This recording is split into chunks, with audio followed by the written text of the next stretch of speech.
Hello, everyone. Welcome to Storm King's Thunder Big Boy Season.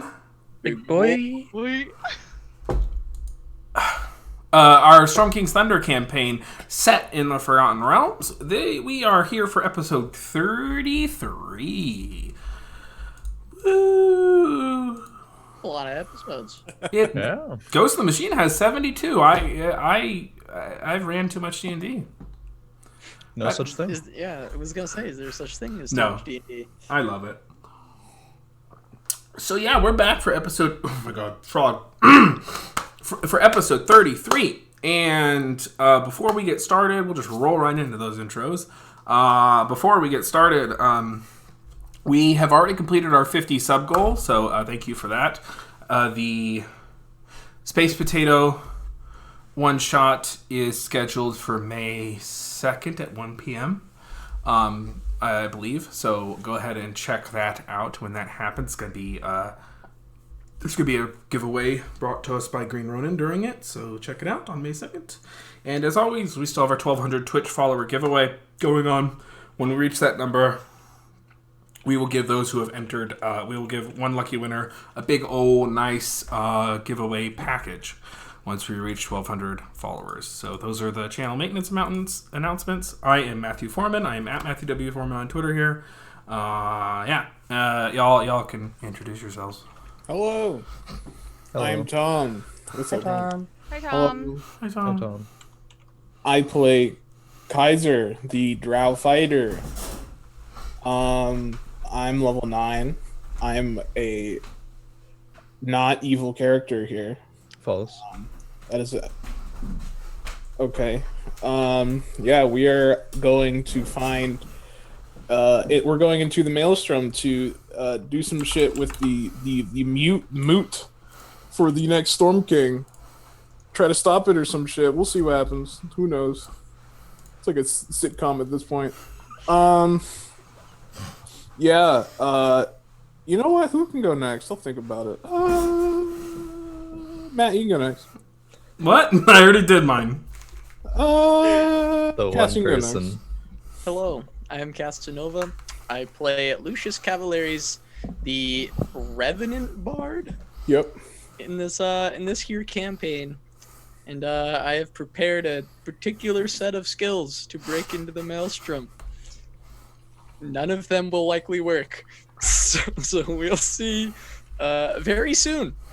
We'll see the absolute disaster that is going to occur. And up next, Faye! Wow, hello, I'm Faye. You can find me on Twitch and Twitter at It's Faye, where I do TFT stuff and D&D stuff. And that's it. Today I'm playing Aubrey Harper, the human artificer, who, last session kind of killed her husband that's been lost at sea for a while. But, it happens. It does. Crown, what's up? Hello. I didn't kill my husband last session, but Zane Korakive Mirabar, and we're on a boat. Yeah. Nice, man. Nice Tom intro. I like that one. May. Hi, I'm May. I play Alyssa Soloniari, an Asimar druid. And we are in fact on a boat, and I am feeding the sharks. Solid. What is she feeding them, you might ask? You don't want to know? And Why you better not? hope that your cat is safe. Oh, that's a horrible thing to say. I don't know Wait. why. Why you Monka say that? ass. I don't know. I don't know. Where'd that one come from? I don't Monka- know. Monka W. You're a druid, you lunatic. Okay. Ah. Wow. Wario. Did everyone introduce themselves? Yeah, right? Yeah. Okay. Yeah. You can call it that, yeah. Yeah, whatever we want to call that. Okay, so when we last left the Heroes of Triboar, they had just defeated the Duke of... they had sent... After taking control of Vonendad, they were able to successfully extricate a defeat temporarily, rout. There we go. The fire giant Duke Zalto from Iron Slag, and by the armed forces of a Dwarven stronghold enough time to defeat the giant-led forces, although not without great personal casualties. Afterwards, to which they set out towards the Harpers to commandeer a ship in Waterdeep, using the various teleportation networks that were available to them due to Lucius's connections to the Harpers. They teleported to Waterdeep and set on the sea. As they did, they recounted their knowledge of the situation, King Hecaton's disappearance, this knowledge of this idea of King Hecaton being caught in the tentacles, the involvement of Imrith and Klauth in potentially the disappearance of King Hecaton, and the crowning of a new Storm King via this moot that Duke Zalto and the others are trying to convene. And they begin to understand the scope of the players involved. In so doing, they continued on their journey closer towards the Maelstrom. We're good. Closer towards the Maelstrom, and as they began to see it on the horizon, because it is a massive storm that can be seen for quite a ways away, they were assailed in the middle of the night by Aubrey's ex-husband, thought to be deceased husband, who turned out to be a deep scion. Sailors who are often caught by lost at sea, whose ships are destroyed and caught in the tentacles of a kraken or other great powerful sea creatures, are given a choice death or to serve them. And it would seem that Dalton, for whatever reason, chose to serve, probably so that he may live to see Aubrey once again. But having been gone 15 years, Aubrey thought it better to slay him, and so she killed her husband at sea, what was left of him, if we could even call him Dalton, and left his deep scion body to drift into the abyss, back to its eternal master. And they also captured a Sahagwin and put it to the mast and hoped that it would survive in the heavy downpour. We pick back up, I guess, either in the middle of the night or that morning, depending on what you want to do. Heroes of Triboar, what do you wish to do? Yeah. I believe using tongues, right? We can communicate with the Sahagwin. So we should try to do that before going. Perhaps they may tell us something of the watchers that will be assistance to us.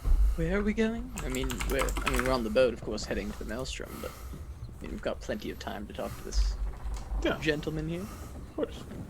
Yeah, I can do that tomorrow after I rest. Or Have did we we already already rest? We I just don't know. rested. We just did? Oh, Yes. yeah, this is tomorrow. This is apparently the morning. Yes. Okay. Well, yeah, so I can talk to this creature. Tomorrow, we just woke up. Oh, yeah, I misclicked Didn't get myself. that spell, didn't get that spell. Oopsie. No, okay, I can try to talk to the creature. We can see. Okay. Walk up to the deck where the creature is tied. Okay.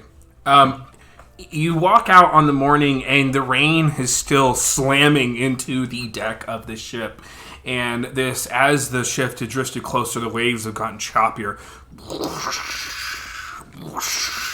And the ship rocks back and forth on a dark and stormy wave. And you can see the creature is not looking good, but has managed to stay alive due to the heavy downpour.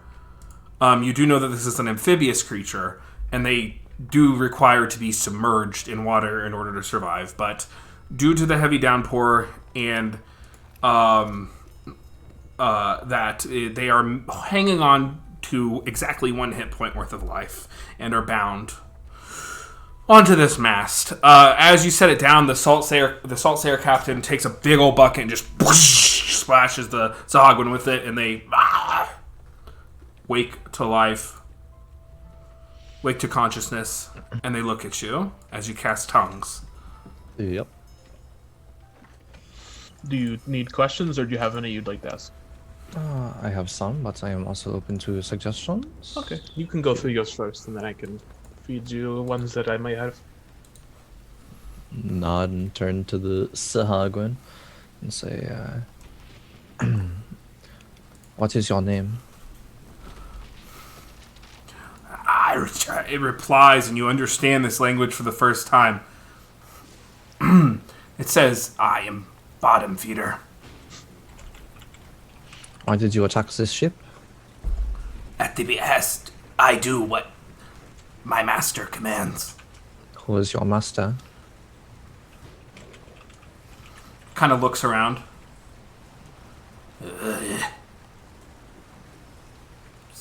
Slarkathel. Damn, he snitched. Damn, fine. We take those. Is Slakathel a creature like yourself? Or something different? We double check that. I think it may be Sarkathel, but yes. It says, no, they are eternal.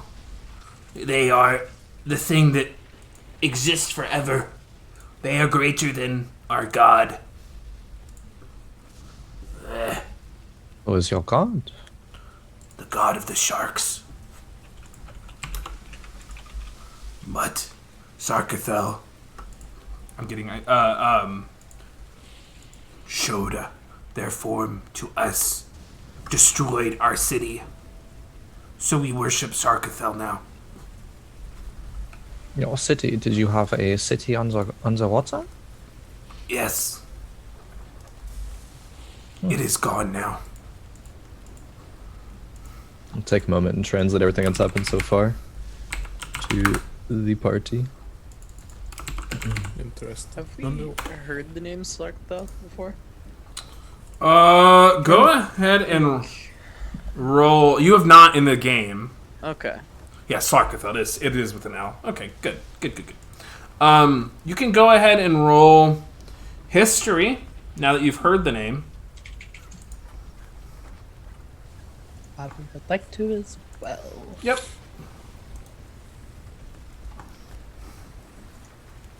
Monster manual. Ooh, noise. Let me know what you got. 16 for Aubrey. 16's pretty good, okay. And then 12. 12. Yeah, not a name that rings a bell, but if the Kraken has a name and has divulged that name, then Krakens are incredibly secretive. They plot for eons, and they choose their followers carefully to an extent. If this creature knows its name, that means this Kraken is making itself known for a reason. But you've never heard of this specific one.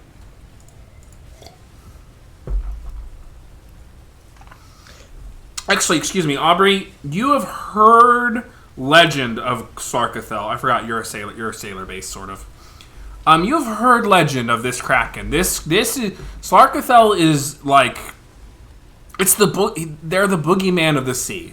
They're thought to be older than the gods, and they are the Kraken that many different little desperate cults and even certain seafaring cities worship and pay homage to.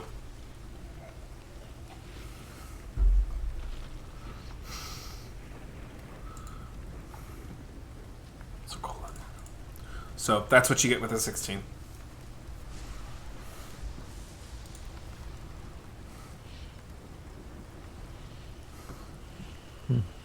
Anyone have any other questions for this?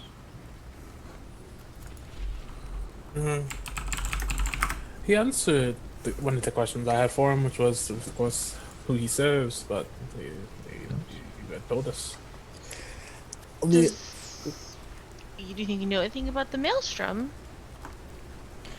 Turn and ask. Do you know where the Maelstrom is? Kind of tilts its head over to the massive storm rolling up that you are approaching. Ah, over there. Never been. Scary.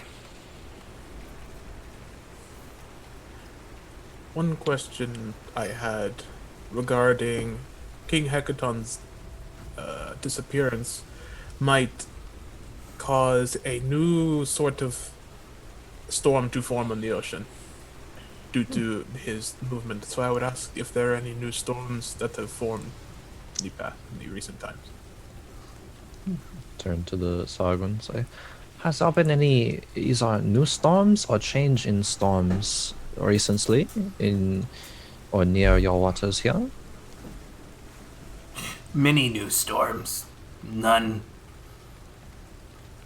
No special ones. But Do you know what it is that Slakethel's goals are? Or what is they aim to do? no. They destroyed my city and took control of all of our priestesses. We normally worship Shakola.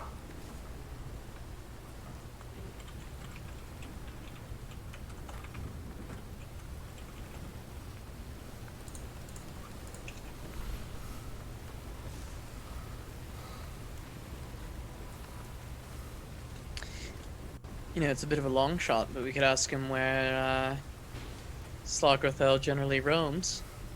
See if he has any idea. Do you know where Slakethel is? Or has been? Recently? Let me check something.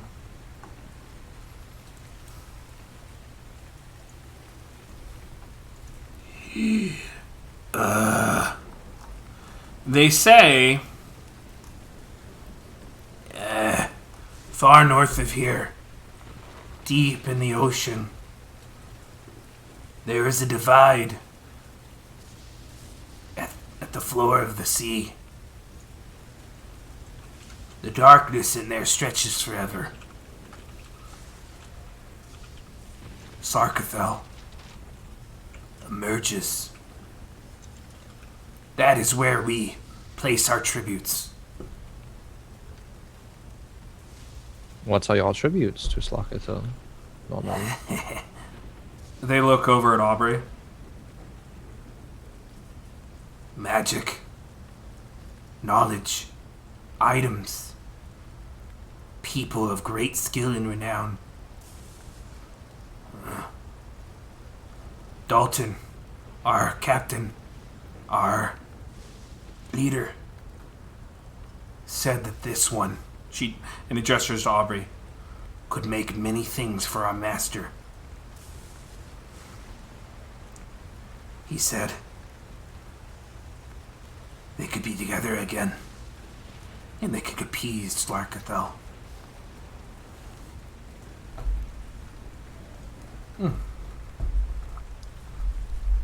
Translate that for Aubrey.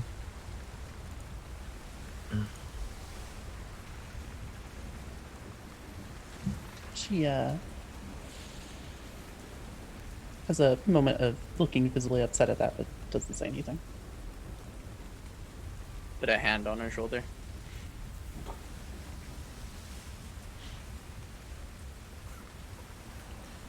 For how long has Dalton been your captain? Many 10 days. Many 10 days. Many years. Perhaps a 10-year?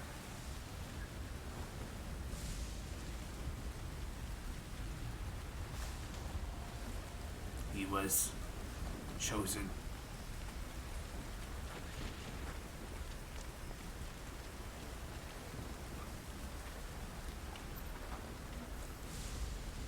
Chosen to serve.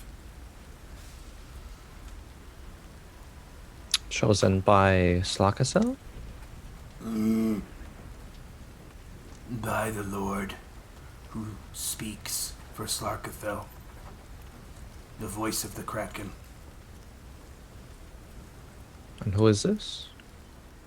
The voice of the Kraken. A man. Human man. Walks with a limp.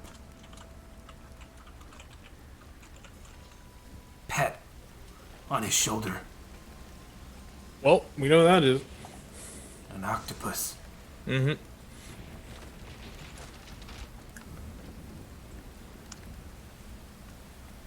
And this man is the voice of the Kraken. Sarkathel speak through him. His ship arrived above us the day our city fell. We thought human morsels. We thought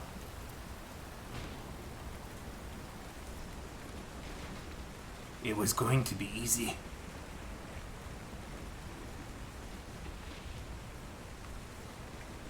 But it was not. Sarkathel took everything.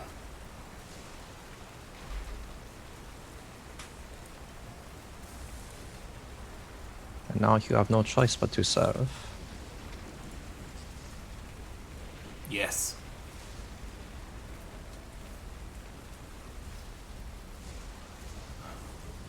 The voice. We tried to take him first, but his power was unimaginable.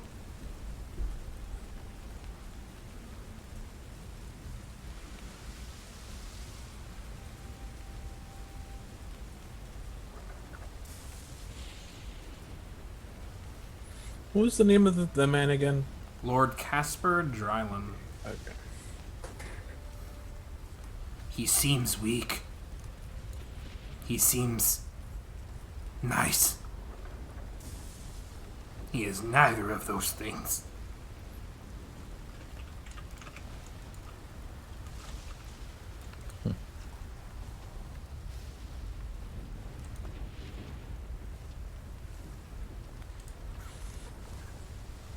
Stopped time. Stops time.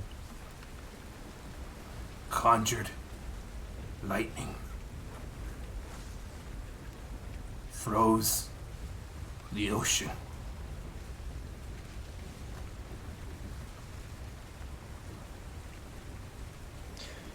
Have you ever seen anyone do something like that before? No. Not even the archpriestesses.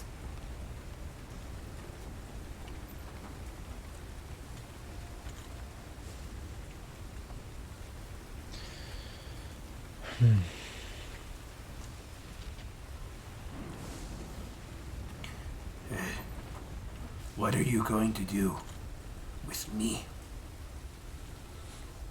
I think we should let him go. I assume you translated it. Yeah. That's a good question. I'll translate that. Okay. Yeah. We could. I don't think there's much else we can get out of this creature, unless someone thinks otherwise. It seems like he's almost just as much a victim of all this than anything else, right? He seems like he was one of the first victims in this situation. Yeah. But also, how many sailors has he sent to their watery graves? That is very fair.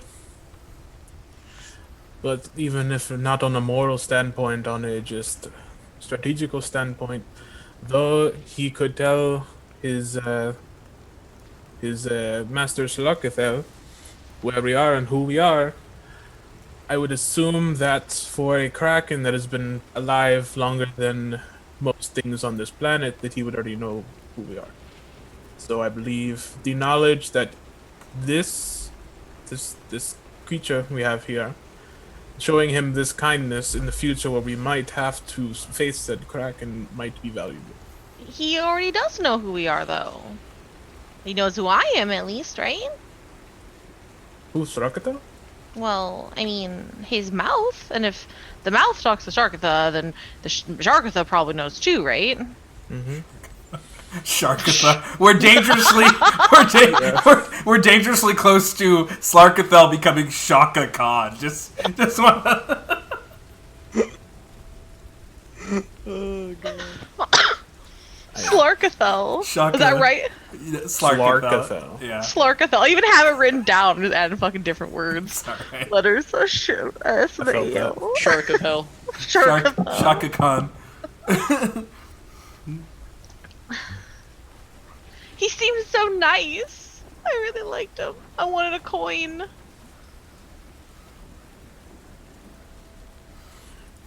So, my vote is to let him go, if not even for a moral standpoint, for a strategical standpoint. I don't think that. I think that strategically, we have to kill him. Now that you brought it up, Why? what if he tells somebody they were here? So, to reiterate what I said, a kraken who has been alive for longer than most creatures on our plane would probably know where most things are in the ocean. Not even assuming there is a magic where he could know where this bottom feeder is currently. So I But he feel know- like He would know that we're on the boat, or he just knows that there's a boat. How would he know that we're on the boat? it's not necessarily that he would know that we are on the boat, but the knowledge that we are on the boat going to a mute. I don't know if it is depending on the connection between the kraken and the storm giant, or the giants here that are trying to break the ordning. Depending on that relationship is what they would the knowledge would be valuable, right? So say they are making just a deal here, right? If they're working directly together in a as much as a peaceful relationship, in a sense of good faith, as much as two creatures of these types of let's say ethics could, let's say it would assume that they are on good terms, that they would tell. Make a long story short. I'm confused. It is very So confusing. I still vote to kill him. Okay. You can see Bottom Feeder, the deep diver, is like looking back and forth as they begin to discuss it, almost like he's maybe been in this situation before. And he looks at you. He's like, hey, you there? And he's talking to you, Zane. Can I go? And he's like, could you let me loose? We are discussing it, Oh, perhaps. okay. Just so you know, Sarkathil can see everything that I see. And hears everything I hear. Mm-hmm. But I think it knows more languages than I do. Mm-hmm. Kaiser nods, even though not knowing what the hell this guy's saying. I think Tom's that's Tom nodding. nodding, yeah. Tom's nodding. Kaiser's nodding too, just because he's pretending. Duly noted.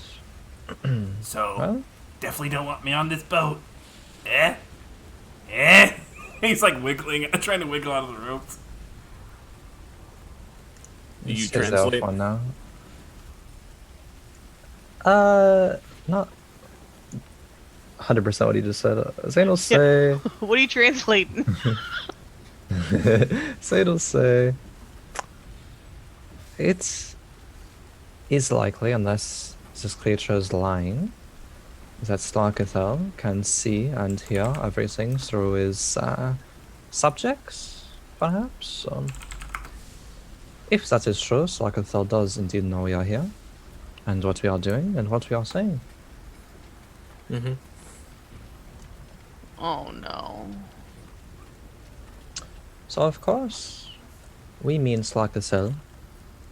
No ill will. We are just curious on how, what role he has to play in all of this. It's not like we are trying to take over the oceans or something. We are trying to stop Duke Salto.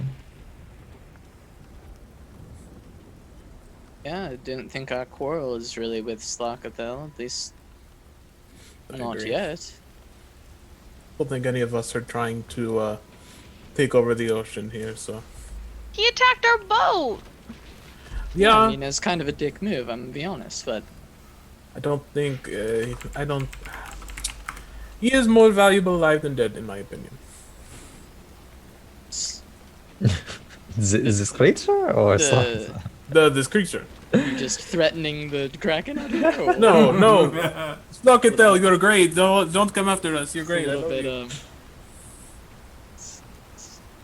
it's a bit aggressive, but Believe a bottom feeder could be perhaps very useful to us in the future. Not directly, perhaps, but I think you might be right. Think we can let this creature go? yeah, Kaiser, I know you like doing a lot of catch and release fishing back in Waterdeep. Why not let one more guppy go? Yep, I love doing that. It's my favorite. His favorite thing. Just He fishing. loved it. He loved fishing. He's a real fisherman. It's part of my backstory you guys didn't know. Just love it. He just loved it. That's why he loved hanging out with that gnome down there. He's just fishing. The gnome. The gnome. He's Yeah. just fishing with the gnome. That goddamn gnome, whose name I can't even remember. I need to go look it up now. Actually, I have the map. I can... Yeah, I don't remember his name because he wasn't real. Oh, here we go. Correct. Wait, you all met him. Grundle. That's right. Grundle gun. Grundle gun. Mushroom induced hallucination. Yeah, a shared hallucination. Yeah. Yeah, what do you guys want to say? I never saw him. I don't know. That gnome was real. Oh. Wait. Someone dropped. I Bye, hit May. it. It was me. I don't know what May, happened. please. I don't know You're what dooming- happened. Doom. You're crowing now, and that's just the way life goes. Tough fucking luck. Someone come at me about my hair. It's my favorite thing. Monk. Alright. Okay, so. So do you let bottom Let's, feeder go? Yes, we let him go. Oh, Let him okay. go. I believe I sigh heavily the one- entire time. there has It's been like, 3 votes for let three him more go. things. So, okay. Before bottom feeder, we let you Oh, go. yeah. Have you seen any giants recently? Recently? No. Let me think. What kind? Any? But No. giants. Oh, no. Perhaps, or seen anything above the water, like any cloud storm, any giants in the air? I've seen them from afar. I don't know anything about anything. That is unfortunate. Yeah. Mhm. Dalton kept us away from those the encounters we could not win, Mm. except for this time.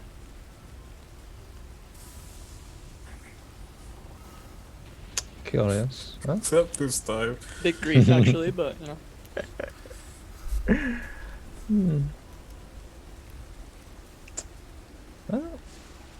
Go to untie the Sagwin question mark. Look over to the rest of the party Yeah, questioning.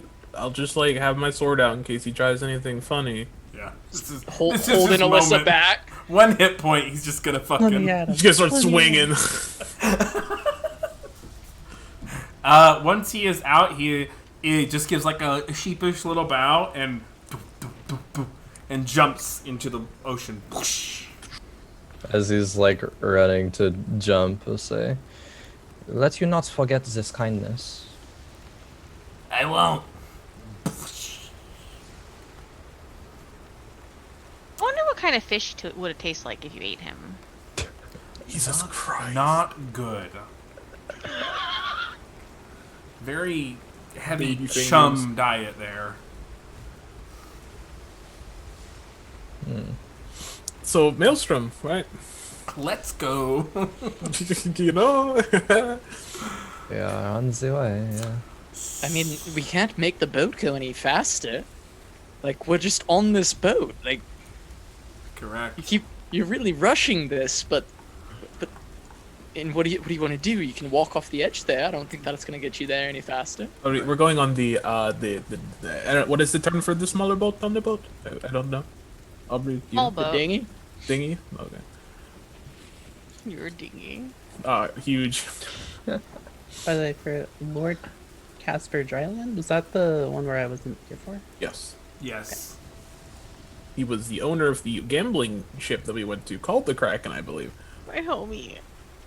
I kind of assumed that was the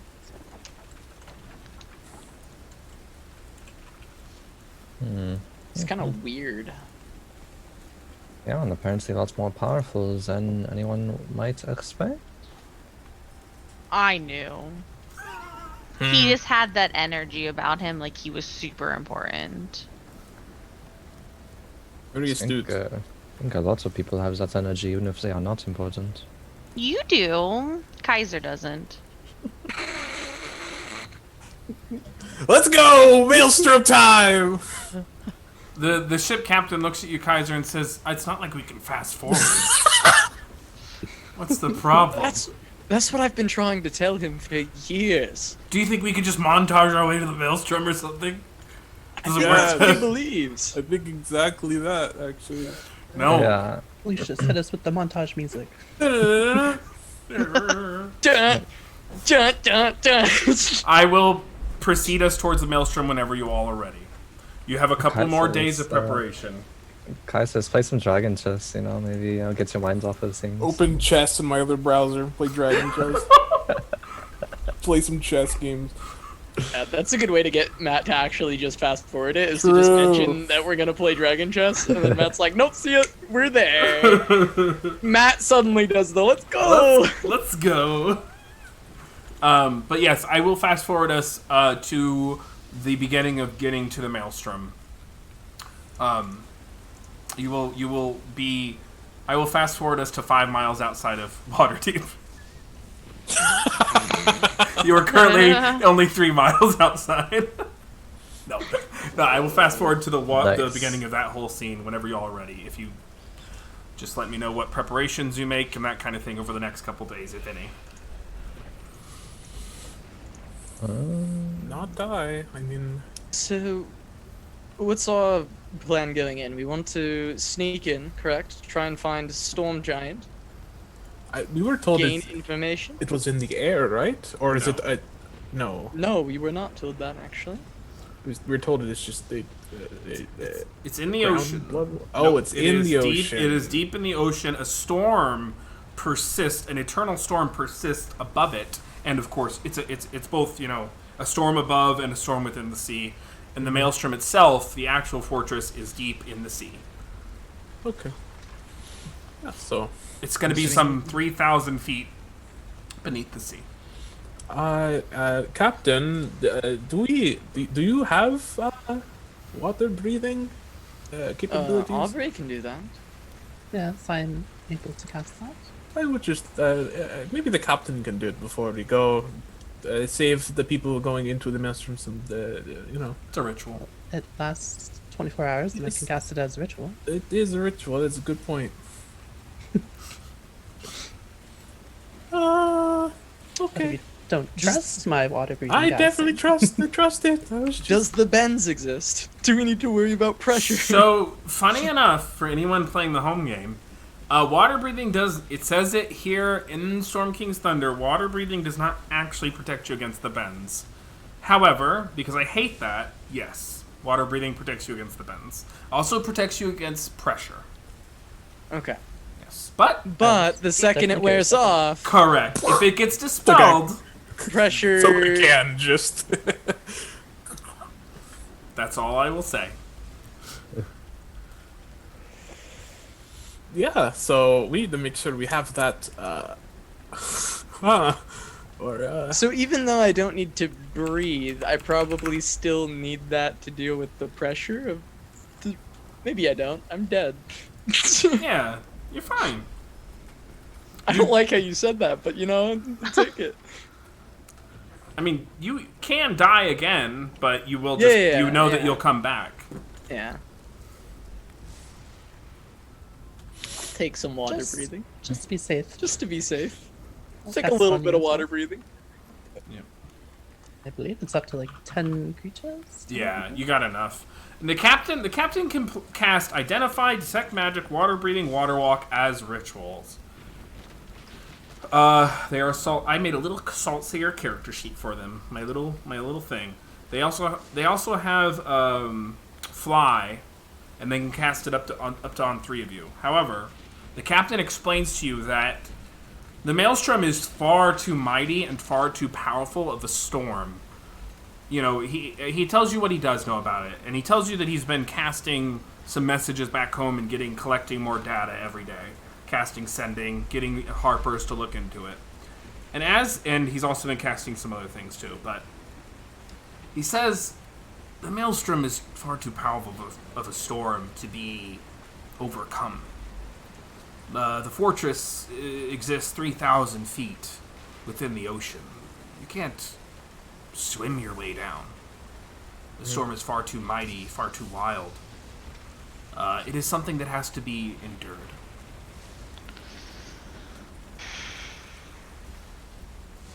Okay. I have an idea. Yes. Let's hear it. What if I could create like a little bubble for us? Such as?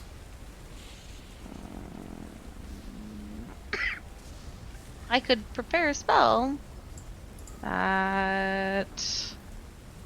What one is it? The dome one. Why can't I find it now? I don't know what druid spell you're talking about. Circle of Territory. Oh. Within the circle, it says I have 9 people underneath it. The dome... Oh, no. The atmosphere inside the space is comfortable and dry regardless of... It says the weather outside, though, so I don't know. Is the ocean a weather? Weather. But it says that no objects as water an object. I don't know. Water is not an object. Okay, so water goes through it then. Never mind. It's good thinking. Also, the circle spells tend to be stationary. Yep.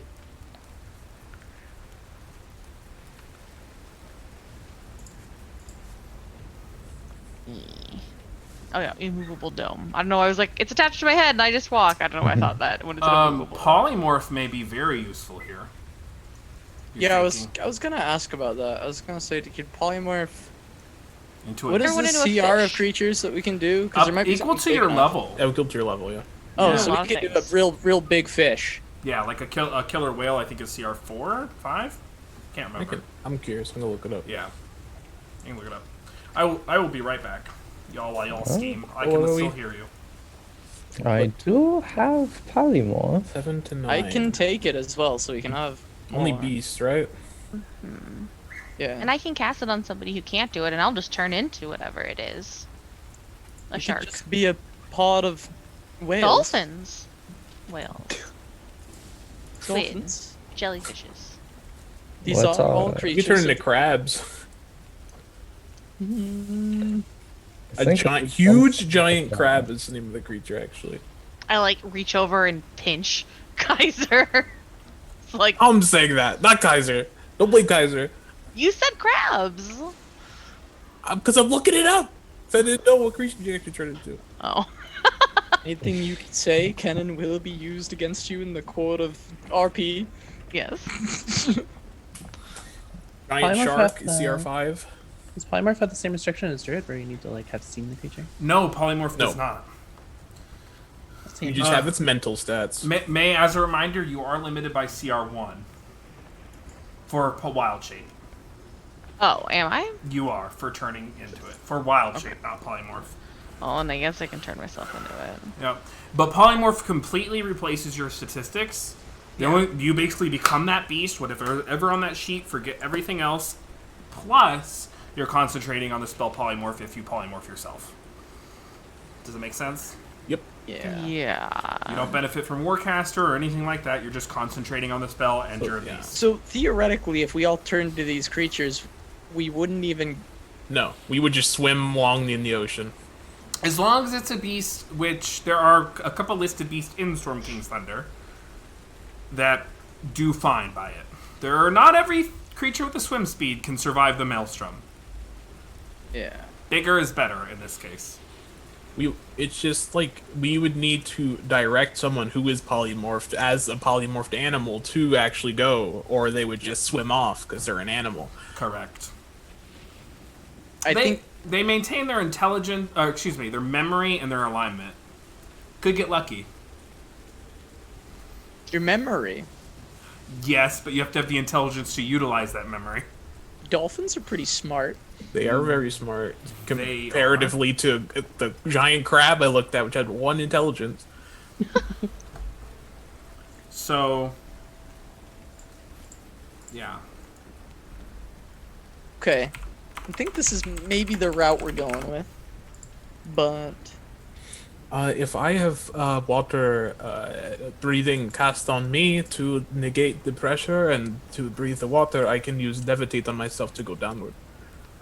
Oh, we're all going to have water breathing on us, right? Yeah.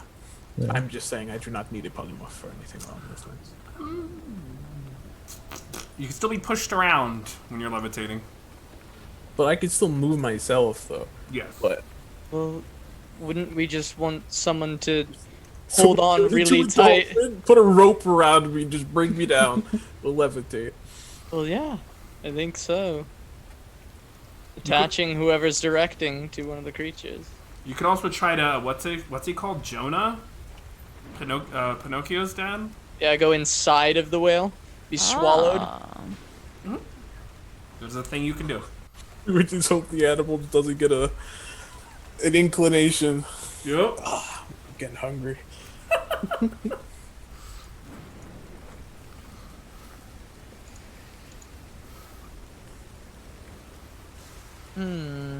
Giant octopus. How do we overcome this hurdle here?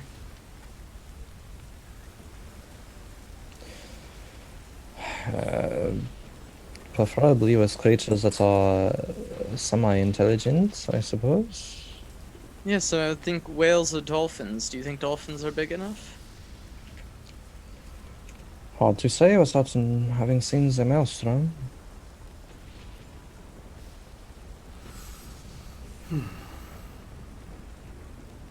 Are I don't- whales intelligent? Nope. Yeah. They're pretty dumb. Are they dumb? Yeah. I think it depends on the whale, right? Killer whales see in int 3. How much smarter can a blue whale be? Oh, from what I see, it's 6 int. Killer Whoa, big Blue brain. whale, 6 int. Oh, blue whale. Huge. Can we turn into a blue whale? Is it higher ZR? I don't see it on my list. Yeah, the character was 6 intelligence. CR12, I see. Never Yeah. mind. 0 to 9. I'm looking through. The captain will say to you, I can also part a way down and escort you down, but I need a way to get back up. I need one of you to be able to get me back up. How far? 3,000 feet. Oh, you mean all the way down? All the way. Yeah. We could travel as a group as I part the water, but I'm gonna need someone to cast fly on me for the way back. Oh, I can do that. Oh, that's easy then. Swear to God. Wait, so we can just fly to get down there? No? No, he's. You're caught. You can, but you still have to endure the maelstrom. Yeah, okay. He parts the water. He though. would Moses the water for us, and then for his way back, he would need us to Yeah. cast fly on him. I mean, that is fine, I think. I believe that is. If the you're best. capable of doing that, that Yeah, if might you're- be. You're crazy, man. It's called control water. You could get us down 3,000 feet. Yes, It's incredible. it lasts 10 minutes. I can cast it. That spell's very powerful. I can cast it 3 Somewhat times. problematic. It's good for when you're out in the ocean a lot. Yeah? I swear to God, if I get snatched up by a sea hag or something on the way down, you better rescue my ass. No, Well, absolutely. I feel yeah, like of we would be course. crushed under the weight of the waves if you are snatched up. Seems in our best interest to keep To you, help you, yeah. safe. We have a great repertoire with hags. They love us. I wish I didn't know that. Okay, So the boat drops anchor about 30 miles outside of the Maelstrom, because that's about as close as one can get. And the captain bids you to a smaller boat where he asked that you all take with him to get closer to the Maelstrom. Okay. Okay. The rowing is quite intense, but as you get there's this weird moment of calm in the sea as you crest over a certain part of the storm, and you're kind of caught. You can see yourself caught between what are effectively two walls of storm and water, and you are in this very strange plane of placidity.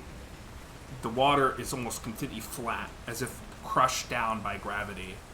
Lightning streaks in the sky, but thunder makes no sound in this great expanse that you're in.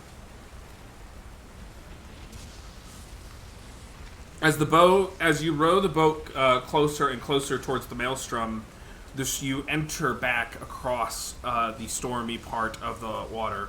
As you continue closer to the Maelstrom, you hit another storm. And with almost in an instant, as you overcome this great tide of water, the boat is shattered into pieces. And the captain cracks their hands together and emits a pulse of thunderous energy and touching the water as you all kind of start to scatter as the boat shatters. And the water starts to spin around you and opens up a kind of opening as you fall down this part that they have opened. They are falling. They are first to fall, and they kind of are pushing their hand forward. And as they move further and further, as you think you're going to hit the water, it keeps and continues to part in front of you. You're falling at quite the speed. After about 500 feet, which only takes 6 seconds, we'll say, there is a kind of fast motion from one of the waves. Oh no. You see the lightning crack,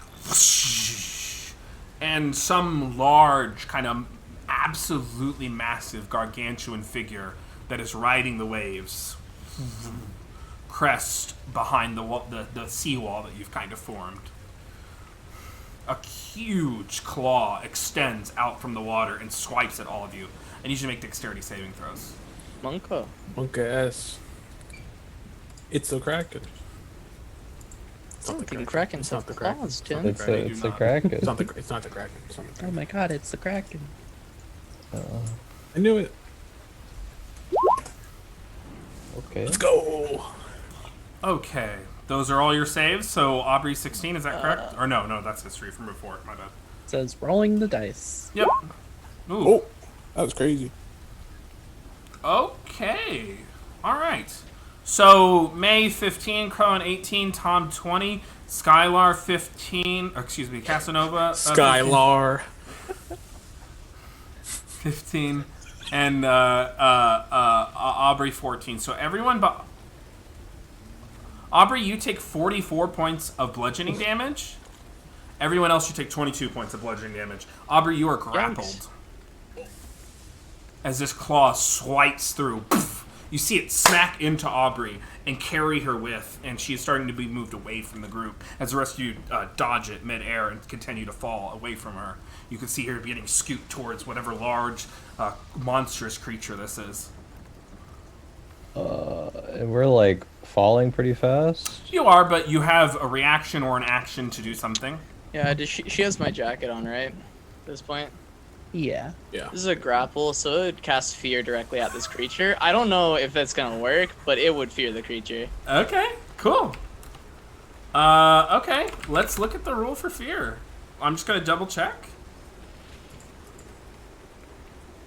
Creature, you're good.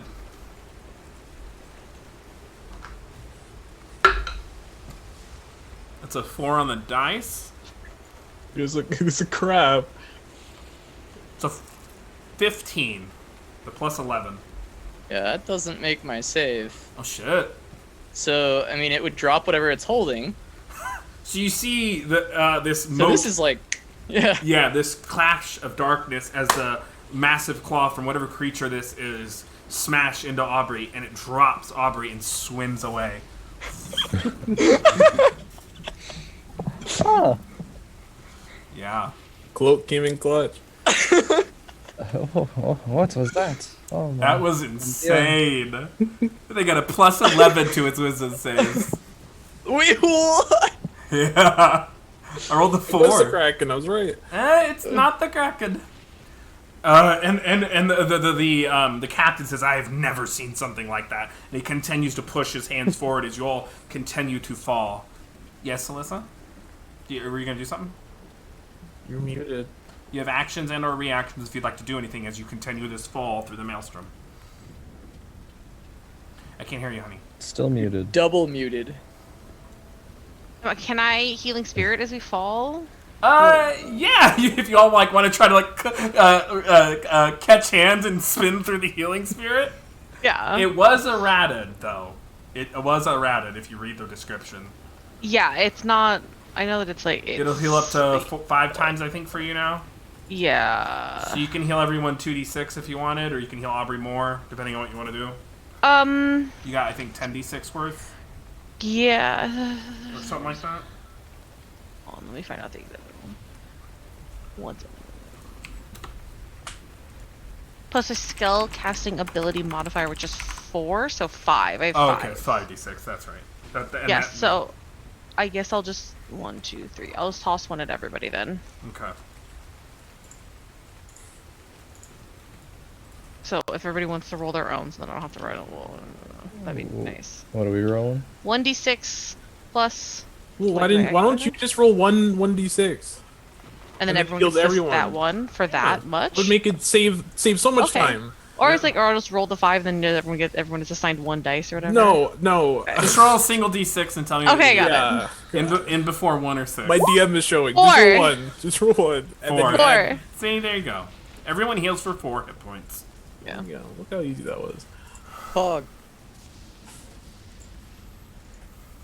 Let me do something here. You down 40 health. Is this the one I'm looking for? What did you say, Faye?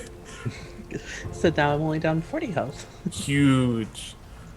You continue to fall down this corridor of water and air as the captain pushes their hand forward. They have to make a concentration. They actually have to make a next save, which they make with a natural 20, and then they have to make a concentration saving, which they do make. So they continue their control water. As you fall another 500 feet, 1,000 feet, halfway there, as you reach the 1,500 foot marker, you see there is this kind of screeching sound. And you see passing in front of you whoosh, what seem to be webs of lightning that you are falling into. You have an action if you'd like to try to do anything. Or otherwise, I'm going to need dexterity saving Wait, throw. you said a web of lightning? Did I hear that right? Yeah, it's like streaks, and it webs, and then it disappears. It streaks, it's a web of lightning, and it disappears. Interesting. Do I got anything? I'm gonna turn into a flying animal, like a seagull. Okay. So I kind of like an arrest, sort of like my falling motion, I guess. As you do that, you stop, and your companions fall very quickly beyond you. And you look up with your seagull eyes, still having the wisdom, and you see that massive sea creature lumbering towards you. I guess I'll fly downwards, but just at my own speed. So we're falling towards this magical kind of like pulsating Intermittent lightning? web of lightning, yep. Okay, while we're flying, can I try to cast a spell magic on it? Yep, go ahead. You get a -1? Yeah, I might as well try. Why not? It's Yeah. a good idea, but my spell casting is not very good. It's a 10. So It's a 10. You strike into it, and you see a piece of the web break, and you secure yourself a clean falling position. You fall through. You're okay. all right, sorry guys. I tried my best for you. Do I also know that this creature is still following us, the sea creature? You can, but that's not a you problem. That's a May problem because she's Oh, it's just a she's May not problem. falling fast enough. So is our dude like barreling towards this web of lightning and it's Yep. gonna hit him? Yep. Okay, Yeah. so I don't think this would affect his concentration at all. Is there a clear like point where this web is like not there anymore? Like I can get past it if I teleport it over it? Yes, there is. Okay, now so I'm because gonna- Kaiser broke it free. I'm gonna grab him and I'm gonna dimension door us to just the other side of the web, so that we're still Xandar and Lucius make it through. He's we need him. There's a little hole now in the web. Yep, there is. Okay, when she gets close enough to it, she's gonna cast Fly on herself to zip through the hole. So you stop. Like, I want you to make a dexterity saving throw to see how well you do this. Look, you'll carry. If you succeed very well, you'll carry one forward against the next obstacle. That's a 15. Beautiful. So you stop like an inch before the web, and you tumble yourself over towards the opening that Kaiser made, and you fall through. May, as a seagull, you fly down, but you do notice that this creature is capable of gaining on you because you're no longer falling at 500 feet around, and your friends are falling very far past you. You could choose to fall as a seagull if you wish, though, through the web. Through the opening in the web. You did. Yeah, I'm gonna like aerodynamic myself in and Okay. yeah. Is that everyone but Zane? Zane, I guess seeing Aubrey, maybe he'll try to cast Fly at himself as well, having no other options. Go ahead and make a dexterity saving throw. Alright.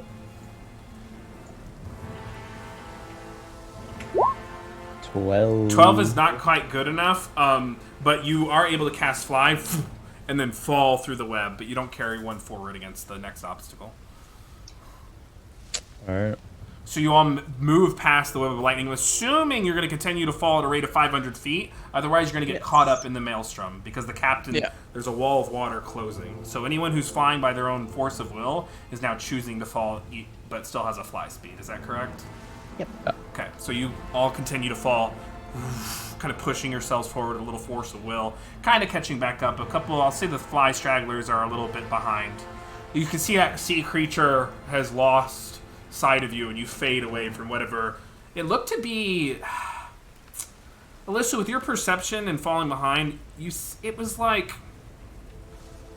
a really large, like bipedal creature, but instead of like, it had like really long arms, but then its claws seemed to be even longer. You're not really sure what it was. So you continue to fall down towards the maelstrom. And the last obstacle, you see the ground open up.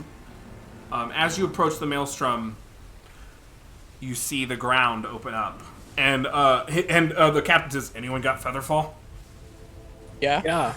Cast Fair Featherfall. it. I cast Featherfall And then you're on good. everybody.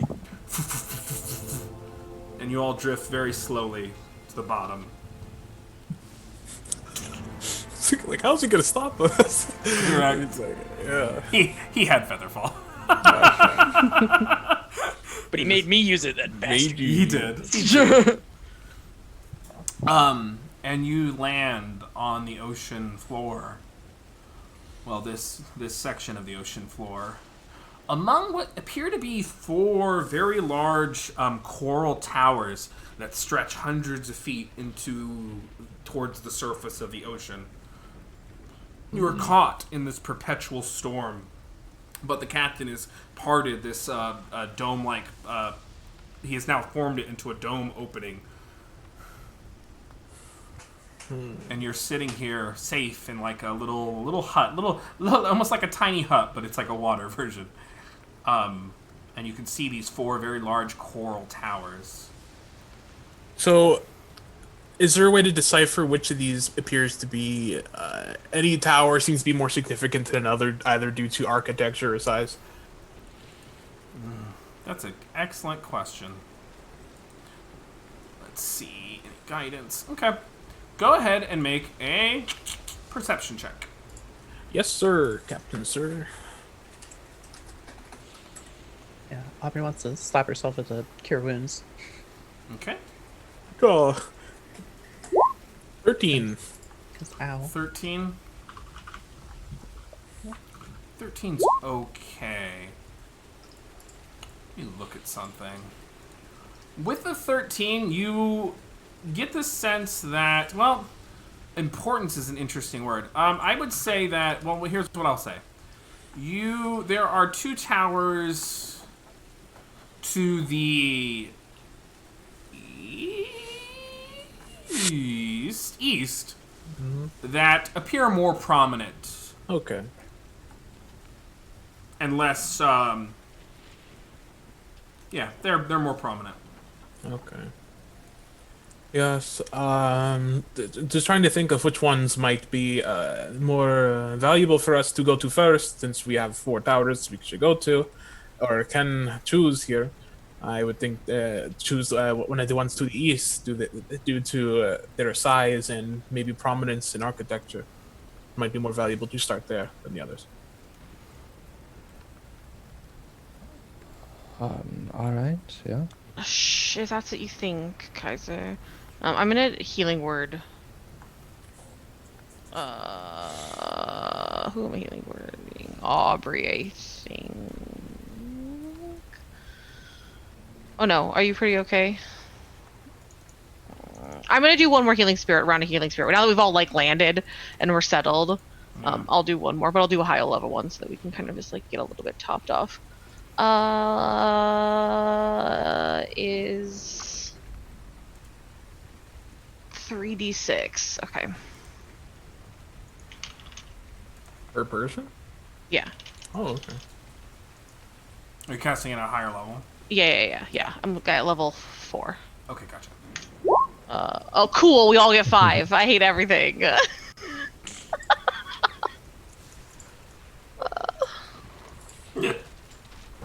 Regular healing potions, 2d4 plus 2, right? Yes, it is. Okay. I just want to use one of mine before we start anything here. Okay.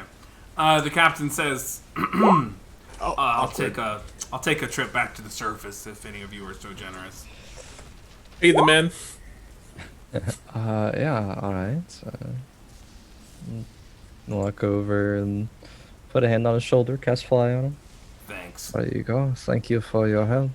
Yeah, thank you. Good luck. I can't remember what we agreed on. Y'all are just gonna teleport back to the ship, or did you want us to wait at anchored? Think we are going to teleport? We're gonna hopefully teleport. If we don't after a while, we're probably dead, so... Alright. I'll start making it a little bit back east. Yeah. See We you just then. don't... Yeah, okay. And he puts his hands up and recasts the spell and shoots up as he flies. Okay. Yeah, I'll start... I'll, like, point to one...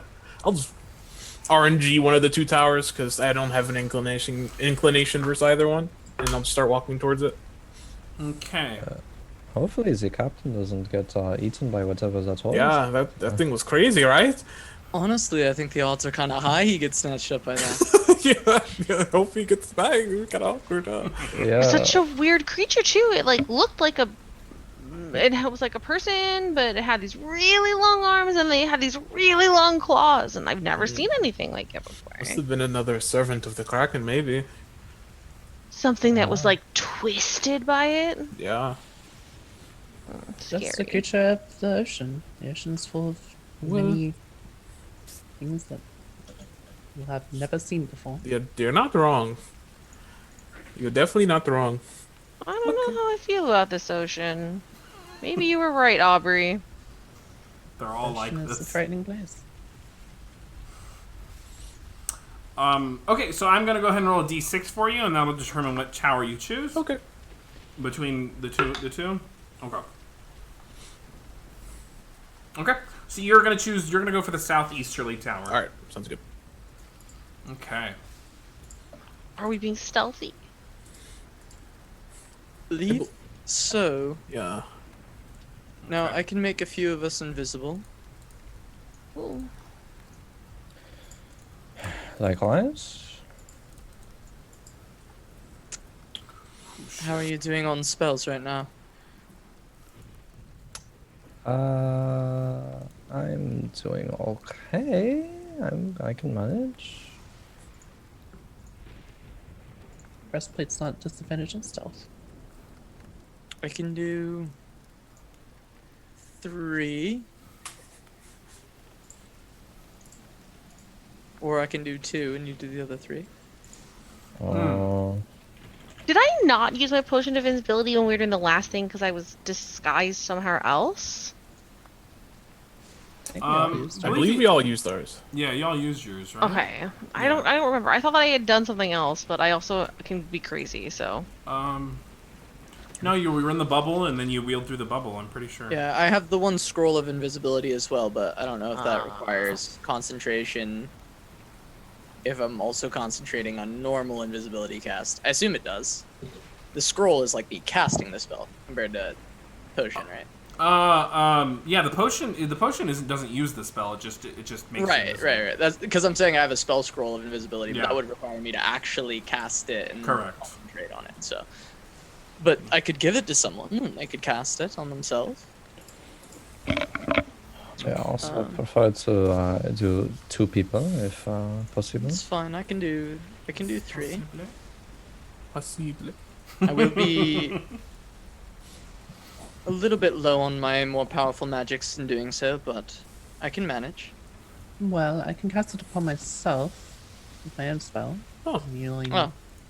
Well, then let's each do 2, and have Aubrey do herself. Sounds good. Right. Okay. Oh, Cast God. visibility on myself and Alyssa. Alright, I got myself and Kaiser. Can we see each other while we're invisible or no? No. No, but you're aware of Cool. each other's general locations. Everyone hold hands. Guys, okay, good idea. What were you about to say? No, You started I saying- didn't know where anybody was. Okay. Yeah, I'm walking towards the southeasterly tower. Kaiser, hold on to somebody. Are you Okay, I'm holding. Okay, so as you approach, interesting. So this is, you have essentially arrived. That's interesting. You have arrived. Oh, Okay, no. so these peek out from the thing. Okay, so you basically, there is this vortex in the middle of these 2 towers. Right? And these towers seem to poke out of the ocean bed and they stretch in towards the surface of the water. So there is more beneath the surface, I guess, of where you are right now. You're on like on a shelf of some sort. Okay. So you approach the tower and it is a wide crystal window offering a view. Inside is what appears to be a living room. A giant-sized living room. You see tapestries made of kelp and seashells. Finely woven. Excuse me. Various knickknacks retrieved from retrieved from sunken wrecks, and 2 mussel shell tables and a pair of anemone chests. It's someone's living room, and you see a staircase. You see a staircase in the far back and a closed door. What does the architecture look like? Are there any self-portraits, or is it just general architecture? Apparently, no self-portraits. Okay. Just trying to see if it's King Hekaton's house. True. I'm just trying to see, because if you're gonna live at the bottom of the ocean in a tower, you might be vain enough to have a portrait of yourself. Yep. Oh, and can I get a round of stealth checks, actually? Yeah, absolutely. Definitely fair. I'm a straight roll, right? Because I'm invisible. No, invisibility is an Oh, advantage. true. Just allows you to hide in plain sight. Okay, why does this thing got me fucked up? Okay. Got me. 10 feet? 20 feet? Come on. Oh no! We're doomed. We're knocking shit over. I'm not with We're the rest of them. knocking shit over. I don't know these guys. So, since this is a game that people watch, would y'all like to tell me one by one what you got? Yes. I got a 7. 6. Oh no! We should only. Fail. We could have done 7-11. I got an 11. Fail.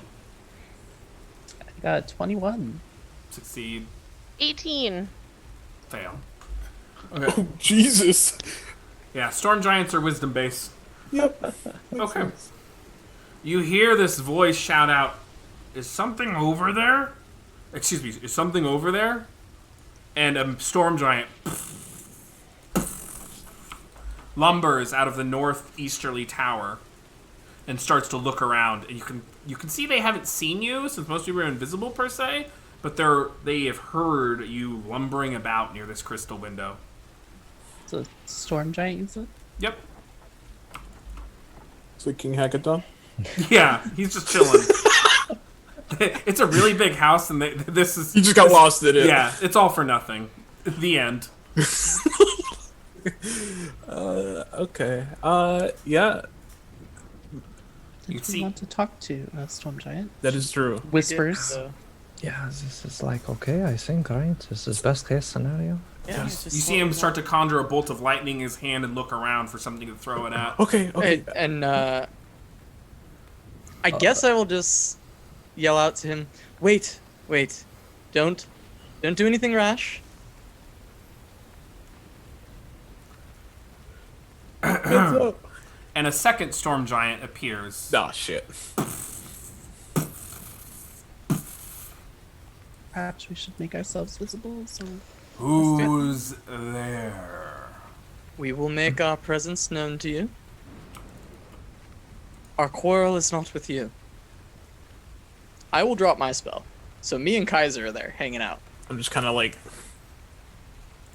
We're just gonna a little bit away from everybody, so we're not so clumped up, and then she'll let her own invisibility happen.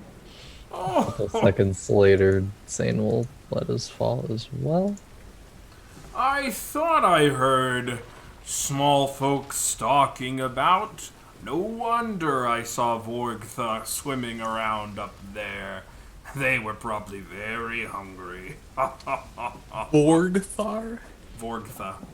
You know, I have plenty of questions about what attacked us up there, but I'll save those for another time.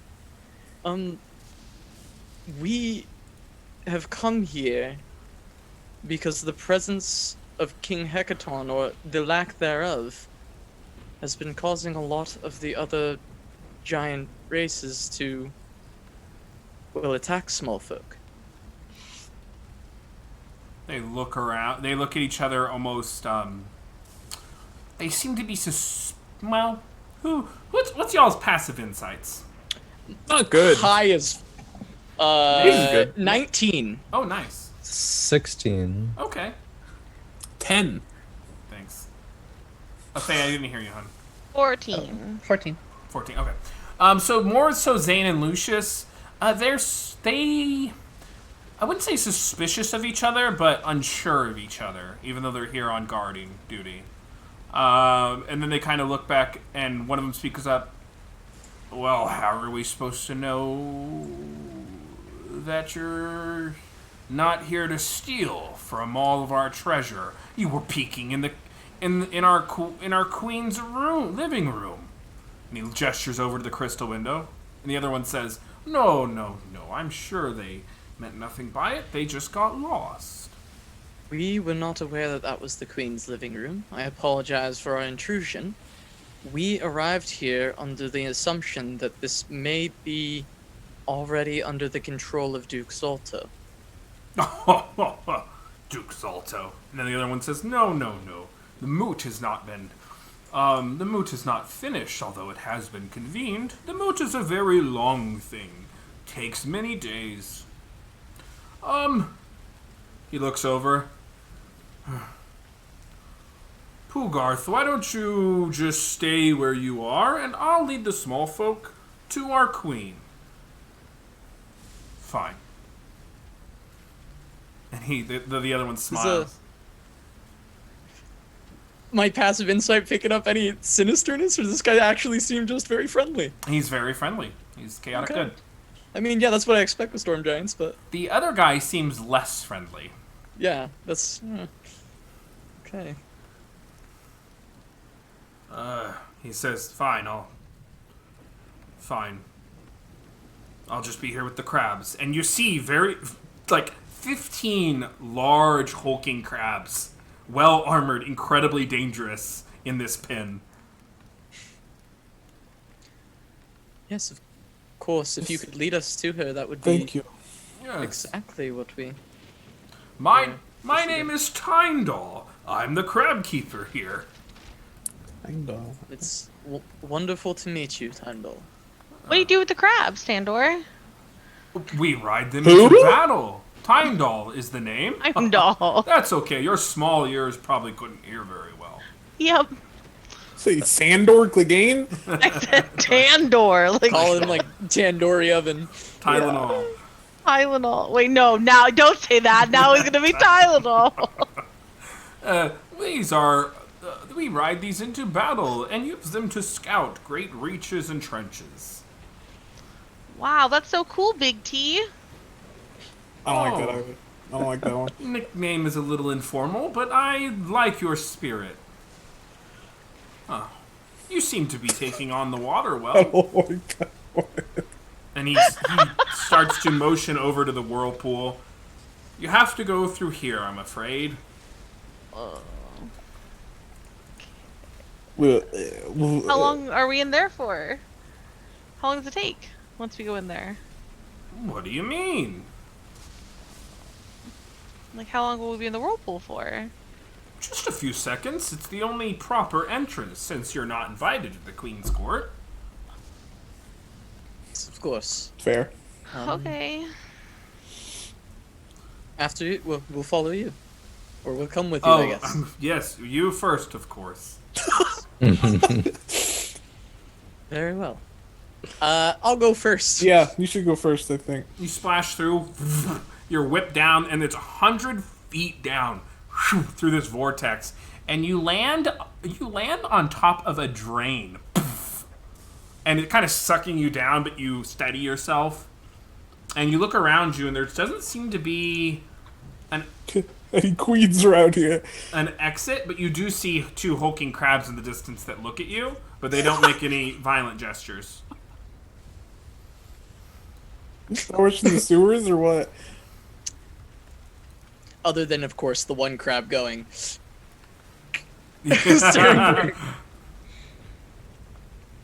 And do the rest of you follow suit? Tyndall just stands there gesturing. Aubrey will go next. Okay. Same thing. Go ahead. I'm not receiving any messages, so I'll assume they're either dead or it's okay. Zaynal gesture to either Alyssa or Kazu. You know? I'll go. jump in. No, I'm going first. Alright, sure. Cannonball.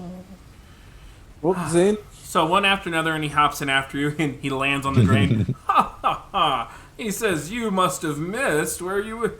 He says, "This happens all the time," and he kind of gestures over to a kind of opening that's you have to kind of swim up towards. He's like, "Come with me," and he swims up towards it. I'll use levitate. Kyler's not a swimmer. You enter into what appears to be some kind of barracks, room, whatever you want to call it. God, there's 3 levels to this godforsaken dungeon, quote unquote. It's not really a dungeon. It could be a dungeon. And you come over to actually it's more of a landing area. And there are 2 storm giants that look at Tyndall. There's Tyndall. What are you doing in the What are you doing inside? Don't you have duties to perform? He says, I'm gonna escort some newcomers to the Queen's Sisters. They say they have important information about Hecaton. And the 2 storm giants kind of narrow their eyes at Tyndall. All right. Tyndall smiles. He says, yep, let's go. And he pushes through past the giants. I'm going to take you to the Queen's Sisters, Miron and Nim. I don't want to take you straight to the Queen, of course, but they'll be able to vet any information that you might have for them. I'll warn you, they're not as they're not as trusting as their sister, so they may grill you a bit. That's Quite fair. all right. Really fair. Okay. Okay. And he kind of gestures forward. You arrive in a very, of course, by giant size, what is apparently a very large forum, whatever you might want to call it. And there are two femme storm giants standing on either side. They're standing, leaning up against either side of a hulking, huge-sized crab. There are two other storm giants in the room, and they all kind of perk up a little bit when you enter. One of the femme storm giants speaks up and says, "One second. Yes, they're gently sloping, blah, blah, blah. There's a crystal window behind them that seems to look out to the great expanse of the ocean. And I can show you a little handout, I guess. There you go. There's a little handout. Oh, that's cool. That's neat. So, bring that into focus. What time is it? Okay. They are actually singing as you come by, and that hulking crab is acting as some sort of instrument, and they're one of the more incandescent, kind of wispy-looking feminine storm giants is banging on the hulking crab, and the hulking crab seems to be affixed with these kind of organ-like structures. Dun, dun, dun, dun, dun, Yeah, dun, they're dun. actually quite talented. Under the sea. Yeah, under the sea. Downwards went. Okay. And they kind of stop when they see you enter. Just like that, Ginger. They look upon you as they set their things down. Oh, Tyndall. The more incandescent one speaks. What have you brought us? These are small folk. To within our midst during these ill times. Oh, well, they say they have some information regarding King Hecaton, and I just thought I might bring them to you so they could speak to the queen. She says, oh, they have information regarding dearly missing father. That brings me great. Thank you, Raven, for the raid. That brings me great hope. She kind of floats down, her massive giant form landing. She steps over towards you all. I am Nim, my lady of the court here. You all are? I'm Lucius. The pleasure is mine. My name is Zane Korakai of Mirabar. It's a pleasure to make your acquaintance. Pleasure to make your acquaintance, Zane Korakai of Mirabar. I'd say the whole name. I am Kaiser. I'm Aubrey Hopper. And I'm Alyssa. Such a pleasure to make all of your acquaintances. I am, of course, as I said, Lady Nim, and this is Miran, my beloved sister. We attend to the court here and keep our dear sister, the newly anointed queen, safe.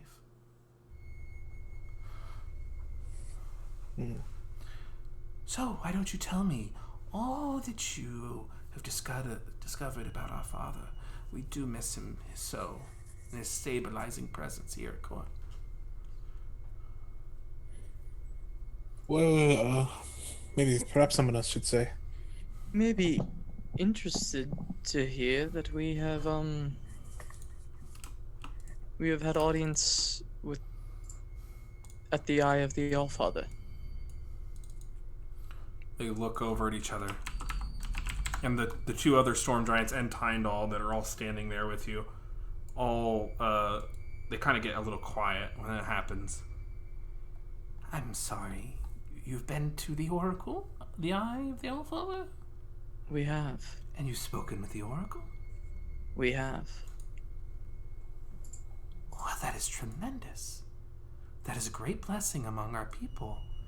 And for the Oracle to choose small folk to bring their divinings, well, that is truly significant. We were there with the great hero Harshnag.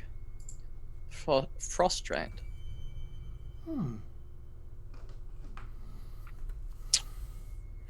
The information we gained that I think is of most significance to you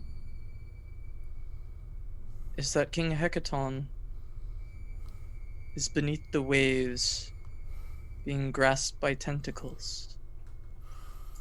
We believe a kraken has taken him. You can see Nim has turned around and she's moved back towards the hulking crab. She's laying kind of lazily on it. She puts up a hand, kind of forbidding you to speak. Tyndall, darling. I believe it's time for you to resume your duties. He goes, yeah, that's true. And he claps his hands together, and the hulking crab that they're both resting on gets up. And you see they're both kind of startled by the movement, and it settles itself down onto the form.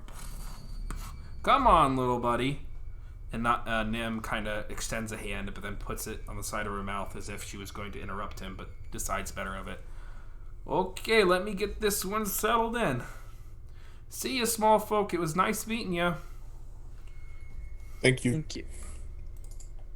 Tylenol. Bye, Big T. You're now sitting in this well with the two sisters and two nameless storm giants. And this really does sound like a private matter. Could you two... She kind of waves her hands, and they reluctantly exit the chamber as well.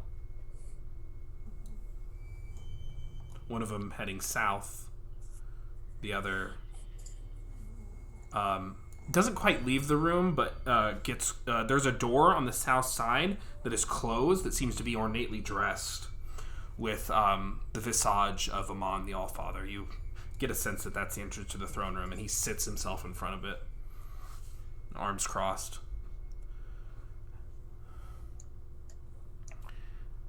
A kraken, you say? Our ancient and foreboding enemy. Do go on. We're not sure how deep the plot goes, but shortly after we spoke with the Allfather, or spoke with the Oracle, the Eye of the Allfather was attacked by two dragons, Emirith and Clouth. It's where Harshnag was slain, and we were forced to escape. Oh dear. Emirith and Clouth, I'm not familiar. Are those... Dragons. Dragons. Oh my goodness. Well then, that is dangerous. Wouldn't want to tangle with those. No, you wouldn't. But why have you come here? If what you say is true? It seems as though some of the other giants have been taking this opportunity of Hecaton's absence to decimate the lands of the Sword's Coast. Duke Zolto tried to, and well, succeeded in crafting the Vondendard. He meant to take over, I don't know, probably all of the Sword Coast. Now, we stopped him once, but we came here to ask for aid of the Storm Giants. Smallfolk have long respected your kind.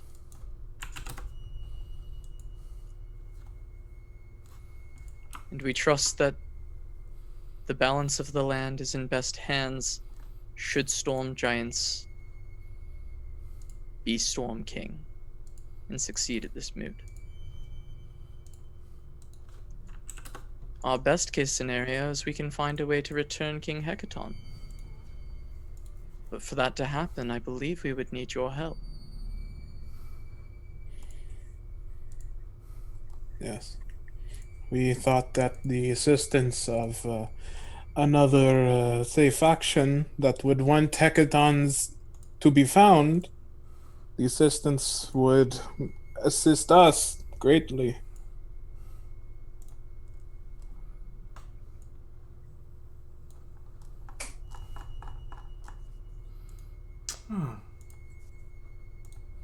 That is interesting.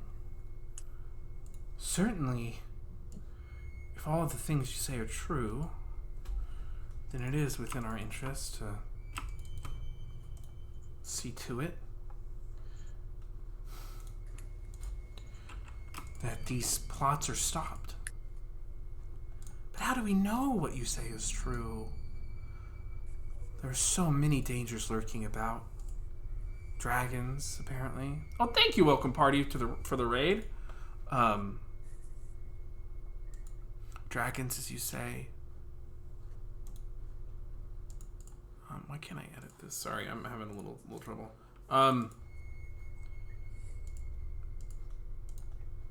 with our father missing, we are more vulnerable than ever. How do we know this isn't some sort of nefarious plot to capture more of us? What would you like us to do? To show our loyalty, to show that we are telling the truth. I'm so glad you asked. We have a friend, a sorceress, who is very good at discerning the truth. Her name is Rhina.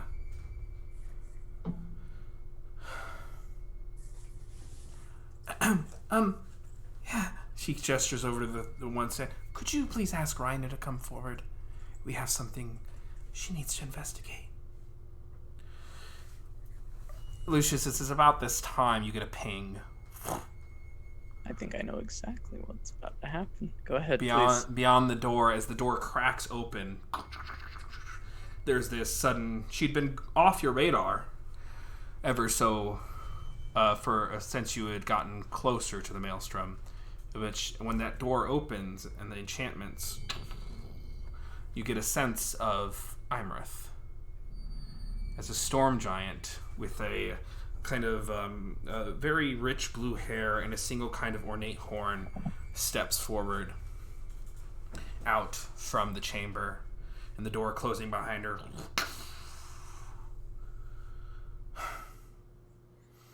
She walks over to Nim and Mirren. Yes? My dear Rhina, these lot have just told us quite the tale on this eve, during, and I know the moot is of great importance, but it would seem that they have all sorts of knowledge of the Kraken that may have taken our father, dragons that attacked them, the eye of the oracle, and all sorts of nefarious deeds about Rhina, who is actually Imrith.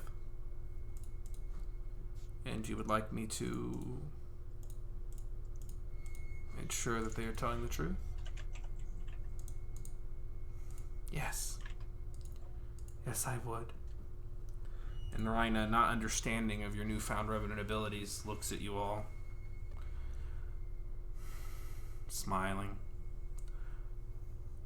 Well then, if you would, submit to some examinations.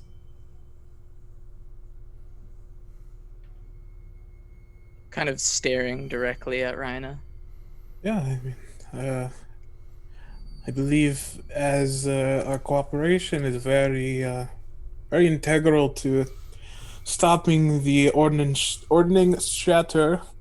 I believe doing what we can to prove that a joint operation would be most beneficial for both. What kind of examinations? Yes, that's fair. Oh, simple kind of reverse divination magics, you might say. Just to trace your recent histories, to search your memories. Sorry. See. My internet history. Oh no. Just 1 second, Matt. Mhm. Just need to check something. The two sisters, I would like to know your enemy then, please. Okay, it's whether higher or lower. Higher or right? lower, yep. What are the things you're choosing? Strength score. What's yours? What's yours again? Classic. Mine is 23. Theirs is higher. Jesus God. They're storm giants. Yeah. Yeah. Okay. And then, how about dex scores? What's yours? Mine is 12. Theirs is higher. Yeah. Okay. There's not much I'm gonna learn from the sisters. Okay. Is there anything else? Mm-mm. Okay. Okay, Lucius gonna try something. It is great to see you again, Raina. I don't believe we've met.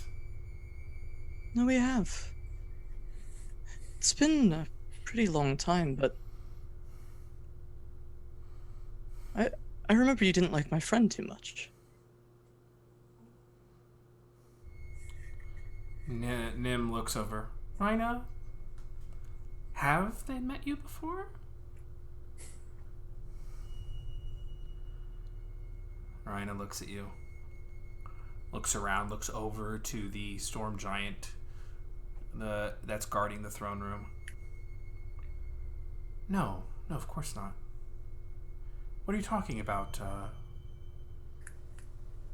Nim, I know we've only just met. And, it's going to be very hard for you to believe me. I think you're welcome to call in a few extra guards. But we are not the people that you should be worried about lying to you right now. This sorceress Oh, go ahead. is not who she claims to be.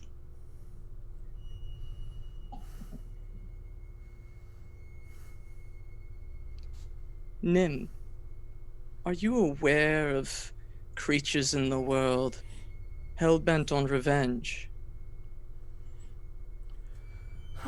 I've heard of such things. Difficult to kill, but have an innate ability to sense those who have wronged them. Ones such as the dragon Emirith.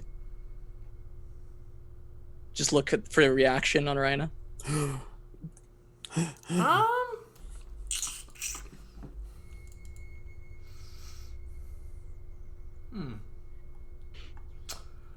She, I guess I'll roll for this since this isn't like one of her standout abilities.